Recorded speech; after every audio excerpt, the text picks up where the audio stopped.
I am making this video because I have something to ask of you. We have no time left. We all know this. If we do not act now, the future for our children and grandchildren is at best bleak, at worst horrific. I see the amount of creativity, love and hard work that wonderful rebels put into our actions, and it breaks my heart that there are still people out there in our communities, in our society, who don't know who we are, never heard of us. We make small gains here and there, but it's not enough. And I hate to say it, but it's not even close to enough. It is obvious to me that if we continue to do what we've been doing, we will not win. We have so little time left.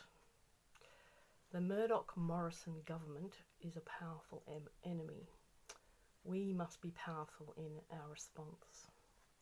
We must change our tactics. Fortunately, we have a rich history of social change to learn from. This history shows us that small, determined groups of people who are willing to make sacrifices, meaningful and real sacrifices, can influence and change the course of history. And we have to change it, or the future of life on this planet will be devastated. We have the right to protect ourselves, our children and our loved ones from harm. If someone were to attack you or someone you loved, you would be well within your rights to fight back. This is no different. We are trying to save a livable planet for our loved ones. We would not hesitate to use any means in our power to protect those we love now. We can use peaceful, non-violent means to protect their future, but it requires us to step up. It requires us to take risks. If our federal government was doing anything to safeguard our future, I would not be asking for such sacrifice from us. We all know too well that they are in fact hastening our demise with their gas-led recovery and other such obscene policies. The level of their greed, corruption and callousness requires an opposite but equal level of courage, sacrifice and love from us. We must take risks if we are to have any hope of changing our trajectory. When we look back at the sacrifices made by those who came before us to fight for the freedoms we have today, it is deeply humbling. Suffragettes were ridiculed by most of the society, imprisoned in awful conditions and force-fed when they went on hunger strike. The freedom riders in the civil rights campaigns were beaten, had a bus they were in set on fire and were put in the worst prison in the South to do hard labour. Yet they kept on coming. Nelson Mandela and many other black South African leaders spent years and even decades in awful prisons to help win the freedom for their people. Tens of thousands of ordinary Indian people were beaten and imprisoned again in appalling conditions during the fight for home rule in India.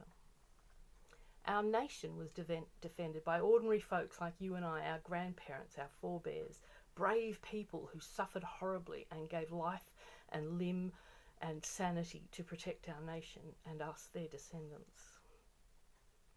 It's estimated that 400 Earth defenders are killed each year trying to save the natural world.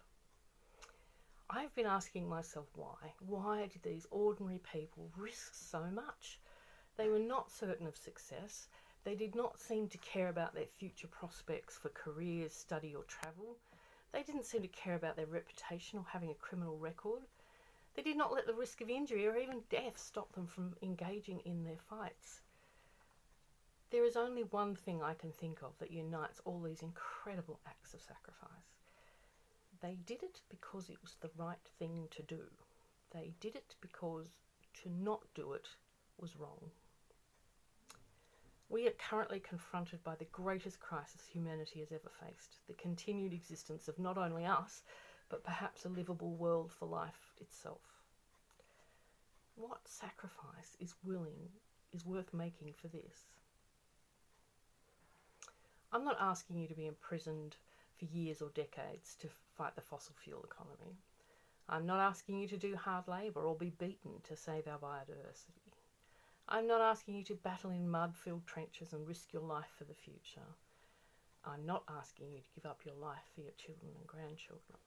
I am asking you to come to Canberra and engage in peaceful, non-violent civil disobedience. I am asking you to get arrested and tell the magistrate that we will not allow this callous, heartless, criminal government to rob our young people of a safe future.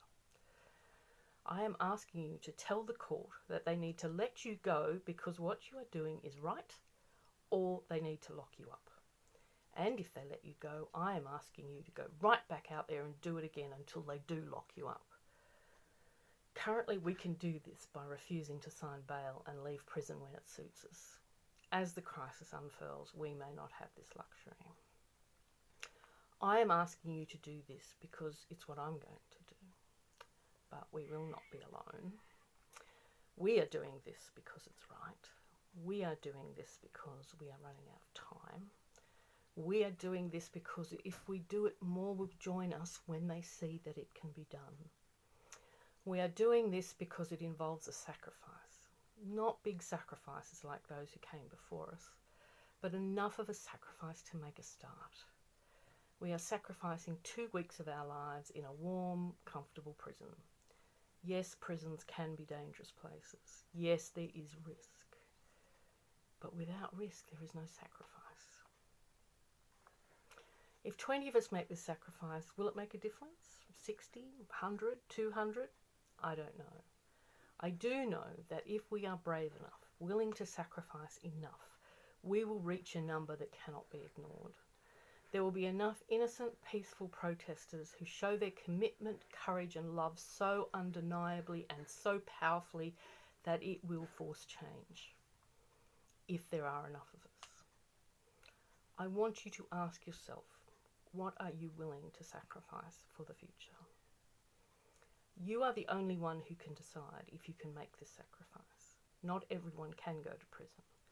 But if you decide that you can't, there are so many ways you can help those of us that can. Please join us. We are running out of